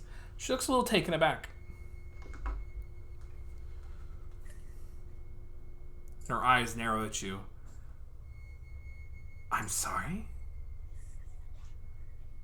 Did you just accuse me of being Imrith? Scourge of the devil? Or excuse me, Scourge of the desert? I didn't accuse, I know. For I have been killed and rekindled anew. Nim, I am a revenant. I am a creature brought back from death to hunt the dragon Emirith And I know that this is her with a disguise. If you don't believe me, bring in your best sorcerers and dispel this disguise. Reveal the dragon Amirith before your eyes. You can see Mirren has made her way slightly to the left. Kind of starting to round. Imrith says... And when Imrith takes a step closer to Nim. And Mirren kind of looks at them both. Well, gosh. If that was true. If I was Imrith, the scourge of the desert. Great blue lizard. Ancient enemy of the giants. That would be very bad for you. But it'd be even worse. And she kind of gestures towards Nim for the ladies of the court. Nim says, Rhina, you're not... Please tell me they're making things up. Yeah, Rhina says... As they're talking, I want to try and, as sneakily as I can, obviously it's, I don't have subtle spell or anything. I want to cast Sending on our boy Big T. Okay. Big T! And tell him, you have to believe me. Bring all the guards you can to the sister's room. There is a dragon. He responds, Dragon? And you can start to hearing a shuffling below. And Imrith looks at you as you cast that spell. And she says, I believe that's our cue. And she grabs Nim by the hand and casts Teleport.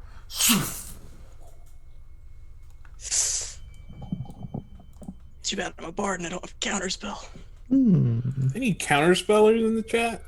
And Don't think there are. you see Mirren look left. You see Mirren look right. She looks out the crystal window, and you see her step through a massive dimension door. Out the crystal window. You see her swimming away.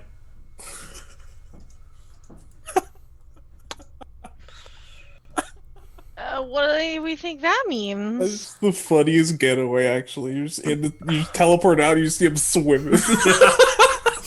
She doesn't have teleport. Why is she running? If the dragon teleported away. Maybe she's in on it too. Seems like it. She sure is. Her and So, I look back to the guard. Can you go after her? I can take you. Let's go. the guard says, and he slams on the door. He starts to lumber forward. Look, the sister. We must catch her before she escapes. You're swimming. Are you coming with me? And I look to the guard. And he kind of just gestures a hand down to you. Okay, I grab my dimension door. I'm after her. Okay, you're a little big for your dimension door, but I'll let it happen. I think it's creature. It's creature of your size. Oh, is it? Oh, shit. Yeah. So I guess it's a bit much. I usually like within one size discrepancy, but yeah, you can't. You can feel yourself, and you go to cast a spell, and you realize you're going to be the only one out there. I also don't have enlarge. You know? Plus, he's huge, so I don't think that even. Large to huge, I would let happen. And you see her cast another dimension door as this happens. It's now 1,000 feet away. The doors open up from the throne room, emerging one after another. Duke Zalto, the Countess Ansari, the Jarl Solvald, and The whole club. a storm giant, two storm giants, and actually two hill giants you have not seen before. Duke Zalto looks at you. These are the ones I was telling you about, my queen. These are the ones getting in the way of our ancient ways.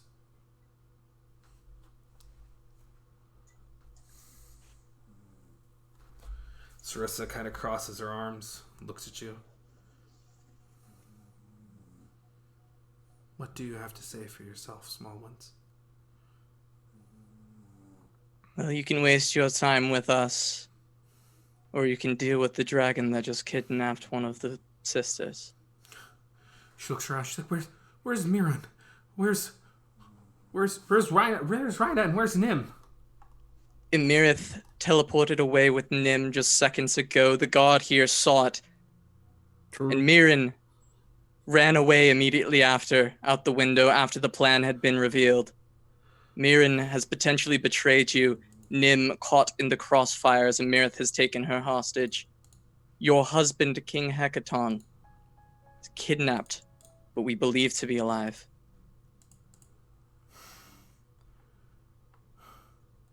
Now you can take the words of Zolto and Sensori, who look to seize power in your court, or you can look to small folk who have nothing to gain but our lives. The storm giant looks over. He says he did accuse Rhina of being Imrith. And she just left. She didn't stand up for herself.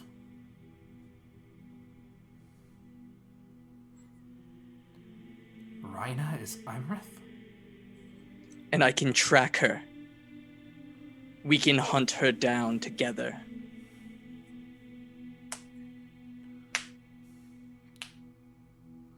She looks over to Duke Zalto.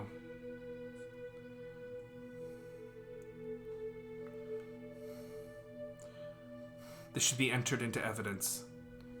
An ancient oath saying, as part of the moot, before we vote.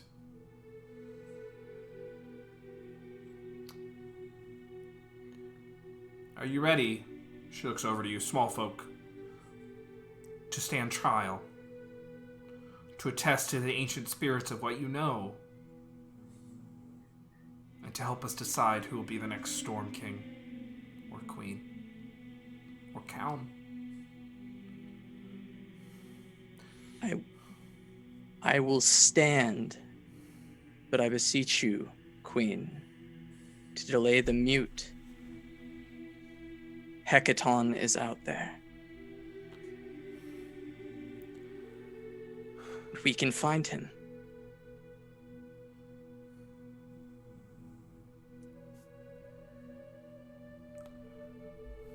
Why are you all selecting a new Storm King when the last one isn't dead?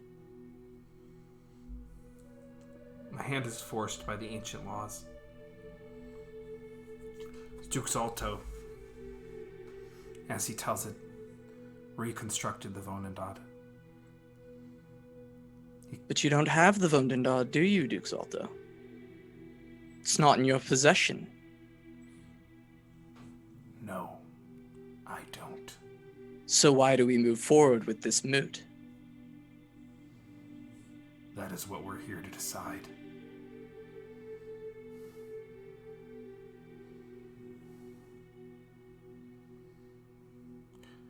Sarissa speaks. She says, ready your testimonies. We may not crown a new king, Queen or Count here today, but we need to at least have this matter decided before we can continue the search for Hecaton.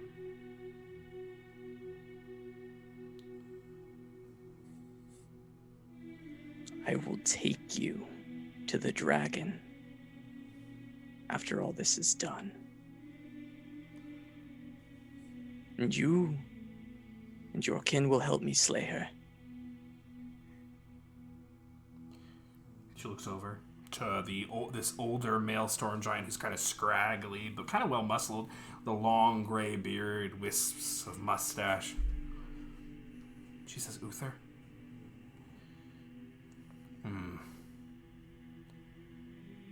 If he is true what he says, and I believe he is telling the truth, if he can track Imrith unerringly, then perhaps when the moot is concluded or suspended, we should take the fight to Imrith.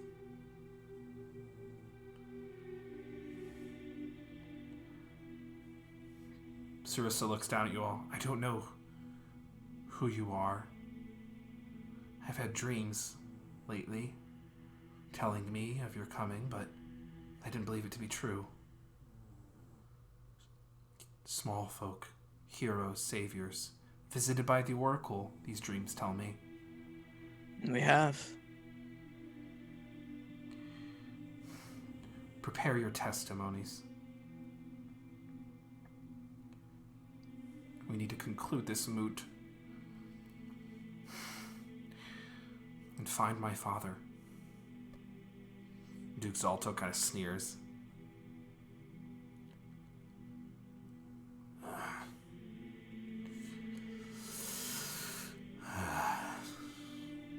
Fine. Fine. I'll let them testify.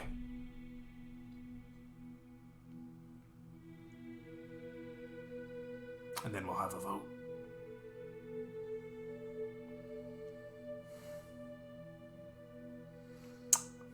And that's where we'll end tonight's session. Goddamn. Goddamn. Or dead twice.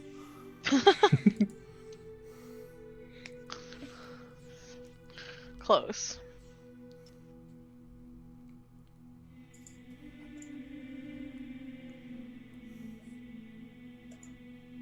That Revenant leash is coming in handy. True. Yeah, seriously. Yeah, that's Imagine all. if he didn't die.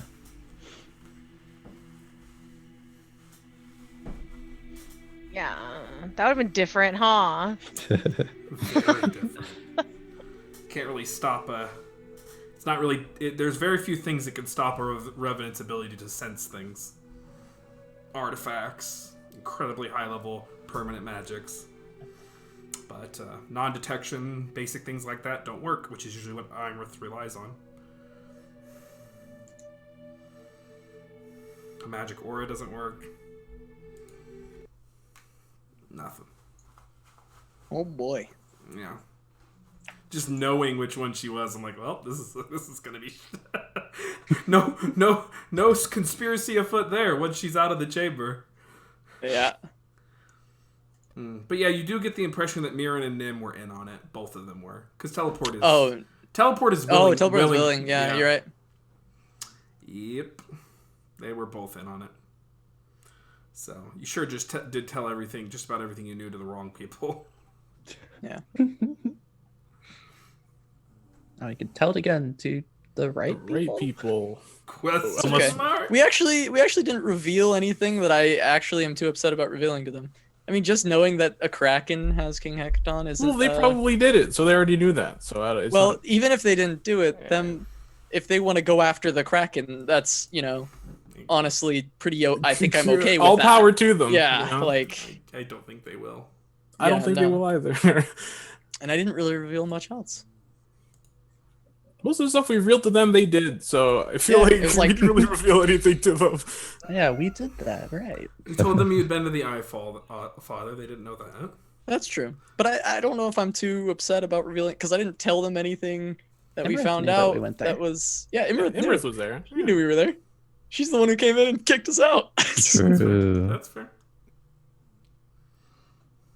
We actually even told her we talked to the Oracle when we were there. Sure did. He's like, "What are you fucking doing?" Because we were trying to get out. We were talk just us like, out of it, and then yeah, we were like, "Yeah, we'll tell you anything. Just don't "Don't kill us." please. And they sure Just weren't think how going that- to either way. Scenario keeps popping up. We'll tell you anything, don't Yeah, kill we'll us. tell you anything. Don't kill us. What was it? Because what type dragon are you, Crown? Me gold. Is that why they tried to kill us? If I remember correctly. I think so. Yeah, They- because Maybe. Fatu whatever didn't like I it. thought That's it was- actually exactly what happened. Yeah. They thought you were all relatively innocuous idiots, and then they Right. looked at Zane and recognized a gold dragon blooded person, and they hate gold dragons. Oh, so it's just Crown's fault, actually.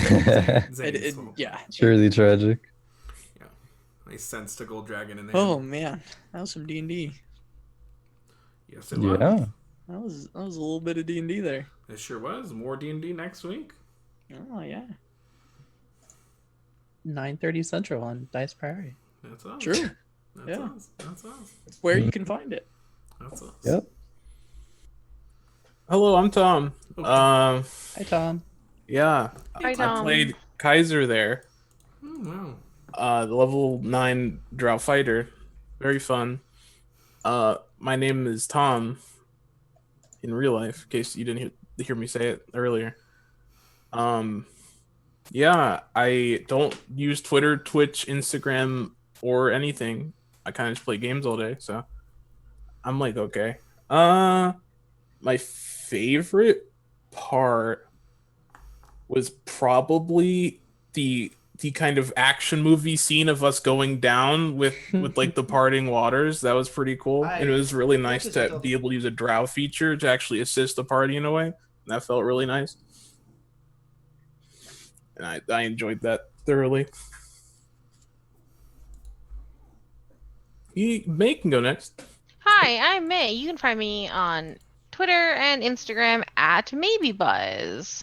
I play here this campaign on Friday nights, and then I'm also on this channel on Thursday nights in a vampire campaign where we are big baddies, and it is fun. I think my favorite. I liked the interrogation on the boat. I'm into interrogations on the boats, so I think it was. I feel like it was all of like really interesting world building and like this whole like scene that was adjacent and not really. Yeah, but it was fun. It was fun. I liked it. Are you still doing Uh, that thing on Wednesday nights? No, it's Shotcon. over. Yeah, Okay, yeah, just check. I it's- was just checking. Yeah, last week was the last. No, week. I'm not letting you get by without. I promoting it. know. Growing. Hello, my name is Crowan. Find me on Twitch and Twitter at Crowan. Wowee, there's a lot of cool parts at the end there for sure. I think Casa did a real nifty job there at making things real tense. And turns out being a revenant was pretty useful, as it turns out. Yeah, I think the whole just end scene is my favorite. I guess I'll steal Cass's thunder there and say that one. But yeah, Cass, you can go next. Smile. Oh, that's okay. I'm glad that you like that part too, because that part was a fire. I love Matt giving me an opportunity to just go be a little dramatic. Always fun. But yeah, I'm Casanova. You can find me on Twitch and Twitter at Casanova Hots. Most of the time, I am doing commentating for Legends of Runeterra tournaments. Recently, has been most of the content. Launch is coming up though, so if you are a mobile gamer or something and you want to get into Legends of Runeterra, come check out the stream on the 28th of this month. But other than that, yeah, my favorite moment, other than of course that just whole ending sequence, getting to utilize the whole Revenant thing, I think that was just so much fun. Honestly, that's the best stuff. Other than that is just the fact that the glyph of warding that I put on that coat maybe 10 sessions ago, 15 sessions ago, I don't know how long ago, a pretty long time ago, and then gave the coat as a gift after my death to Aubrey, actually potentially saved her life. Definitely. I mean, I think there was some things I could have done to help her, she could have done to live, but the fact that it really, really came in clutch there was incredibly satisfying. So yeah, that felt really good. Who's left? Faye? Hello, I'm Faye. You can find me on Twitch and Twitter at It's Faye, where I do D&D stuff, TFT stuff, and yeah. Favorite moment? I mean, the cloak part was pretty nice because that definitely saved my ass. Because otherwise, that was a spooky situation. I went from 57 health to 13 health in 1 second. I think overall, just like this session and last session, my favorite part is just previous things happening and the consequences of that occurring now with like Lucius's Revenant that affected like Aubrey and Dalton, that affected the whole scene with Emerith. Like, I love the consequences of things happening prior affecting the outcome of everything now. So. That's the wonderful thing about long-term D&D campaigns. When we get to these parts in the story, when the payoff starts hitting, it's really good. The build-up, payoff, it's good stuff. So I am Matthew Foreman. I am at Matthew W. Foreman on Twitter. You can follow me there. I'm a D&D content creator, freelance writer. I don't have anything coming up because it's Normie Game tomorrow. Starting next Saturday, May the 2nd at 7:30 p.m. Central Daylight Time, I will be DMing Keep on the Shadow Fell over at Twitch.tv/Corey Hickson for 5 weeks, each Saturday night, 7:30 p.m. Central Daylight Time. I've adapted a 4th edition module to 5th edition. Party's going to be level 3, actually, because no one wants to play at level 1, and I agree. Because it's boring as shit for most people. Anyway, so check that out. It's going to be a lot of good classic heroic fun set in the Nentir Vale. And as always, you can find me here DMing on Wednesdays, Friday nights, and as a player on Tuesdays and Thursday nights. So thanks so much for all your support. This was a great session. My favorite moment, I like Casanova just going off. I just let him, Let's go for it. Tell that story. To sing your song, Hunty. I think that with the Revenant thing, I think that D&D, one of the biggest mistakes I think you can make is to realize an interaction like that and deny it in the moments that it matters. D&D is best when those things actually work. So it simplifying knowledge, and simplified knowledge means players can just dive in the moment, and that is what I've learned DMing as much as I have. Try to give your players as much knowledge as makes sense so they can be dramatic and make good choices. And that is what I think we saw here tonight. Okay, so we're going to rate someone. No one's really up. Who is that? I'm looking at people I follow. I don't like that game. Well, we're going to rate Halloran. Hell yeah. Let's go. We're gonna rate an. Oh wait, that's not spelled correctly. Let me try that again. Halloran. He is a all-around good bean, and he's playing some Super Smash Brothers. So go ahead and say hello to him. Yeah, he's gonna be like, what? Dice what? It's okay, we'll say hello to Albert. Yeah. All right, go enjoy some Super Smash Brothers. All right, they are gone.